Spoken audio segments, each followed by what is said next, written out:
in researching, because I mean, almost universally, Bonds is considered exactly what you just like the biggest jerk. What do you Mhm. think it is about Bonds's like background that made him such an ornery person? Do you have any Yeah. clue? Wait, so that's a great question because like one of the things you actually learn as you do this more and more is the story isn't actually Barry Bonds is a dick. The story is how did Barry Bonds become a dick, right? That's more interesting. What made Barry Bonds a dick? And like he basically was raised by wolves. First of all, he was raised in a major league clubhouse, which is no place to raise a kid. Second of all, his Mm. dad, Bobby Bonds. All right, so it's interesting because his dad was Bobby Bonds, and his godfather, but not really his godfather, was Willie Mays, but a guy who was around a lot. And they were no joy to be with, and they were kind of bitter and angry, right? So you could end it there and say, well, he was raised by these angry, bitter assholes. But then you ask yourself, well, why did they become assholes, bitter assholes? And you're like, oh, they were black ball players in the 1960s, like where black ball players are treated like shit. And then you're like, oh, so now I actually get why Barry Bonds would be suspicious of a power structure that pissed off his father and his godfather, because he came up in the same power structure where white guys are calling the shots, millionaires are making all this money, and you're like, your basic attitude is, I'm going to get mine while I can. And like, then you're like, maybe he's not the nicest guy, but maybe he has some reason for his suspicions. And that's when I feel like that book, I didn't write it. If I could do that book again, I mean, I wouldn't, but I could do it better now because I have a better understanding of sort of how people think. Hey, Yeah, hey, Jeff, Mr. Pearlman, I'm sorry, Anthony. Can I just give you one quick example of my experience with Barry Bonds?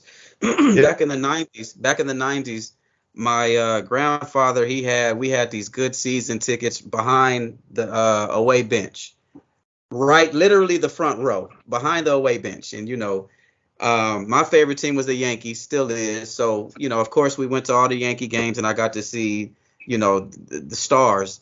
But Yeah. my brother was a big, adamant Barry Bonds fan. And of course, when Frisco came into town, we were right there behind the bench. And I'll never forget, Bonds ripped the Dodgers this night. He went like 4 for 4, 2 home runs. It was something ridiculous, right? So when after the game, we get his attention, and my grandfather goes, Barry, you had a hell of a night tonight. My grandson is a big fan of yours. Can he get a picture and an autograph? And Barry goes, I'll never forget this. Barry goes, I went 4 for 4 tonight. Don't come tomorrow because I'll go 0 for 3 if I want to. And I'm like, Jesus, what an asshole! And like, dude, my brother's like what, 8 years old at the time, and I'm just like, It's like, what kind of response is that? Like, don't come tomorrow because if I want to go 0 for 4, I will. Like, what? That's asshole shit. Now I don't know what if he was being funny but man, my brother cried on the way home. As soon as we got in the car, he cried. So it's yeah. like I understand what these guys are going through, but that's my experience with Barry. Was like, man, F you, Barry, my dude. That's sick, my man.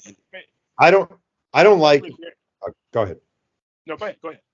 I was going to say, I never bought the excuse that people would make for athletes or musicians or anyone like, well, they're really intense because they have to be that way. It's like, no, you don't. You don't have to be an asshole to people. Like, that is no excuse. Like, I remember back in the day, Albert Pujols, who you would think would be a nice guy, was really a dick to deal with and really hard to deal with.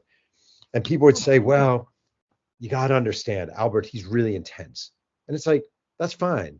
But you don't have to treat someone like trash. You just don't. There's no excuse for treating another human being like trash. You're just a baseball player. So it's like, I'm just a writer. Like, it's not, none of us are that important. We all go to the bathroom. We're all going to die one day. It's not that big a deal.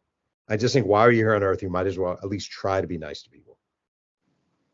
Right. Thank you, Jeff. Thank I was gonna say my favorite Barry Bonds story that I ever heard was T.J. Simers. He said that they were at like it was like I think they were in batting practice or something like that, or the Giants had finished a game or something like that, and they were going home, and there were these people standing on the other side of the fence, and there was this guy who had, I think it was an autograph, it was a baseball that had been autographed by Willie Mays, and he took it and he threw it over the fence, hoping that Bonds would sign it and throw it back. And TJ said Bonds took the ball, put it in his back pocket, and got on the bus, and it was out of there. That's the guy's baseball. Wait, I just want to try to top you, which is I opened the book with this.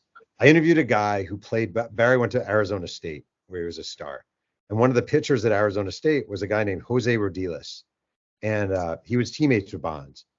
And I interviewed Jose Rodiles, and he talked about Bonds and blah, blah, blah. And he was great, blah, blah. So I go up to Bonds when I was trying to get him to talk to the book for the book. And I was like, Barry, I'm working really hard on this, blah, blah, blah. And Bonds goes, nah, man, I'm not going to talk to you.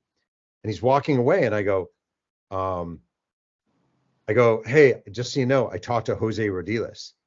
And he goes, I don't know who that is. And I call Jose and I'm like, hey, Bonds said he doesn't know who you are. And Jose Rodiles goes, doesn't know who I am. He was in my fucking wedding. Whoa. Lord. Wowzers. Oh, you can't top that. You can't top that. I mean, like I say, my grandfather told Barry, we ticket season holders, we'll be here the next 2 games to see you ball out. And Barry told my brother, don't come tomorrow because if I want to, I'll go 0 for 4. And I'm just like, dog, I thought that was the worst story, but you can't top that.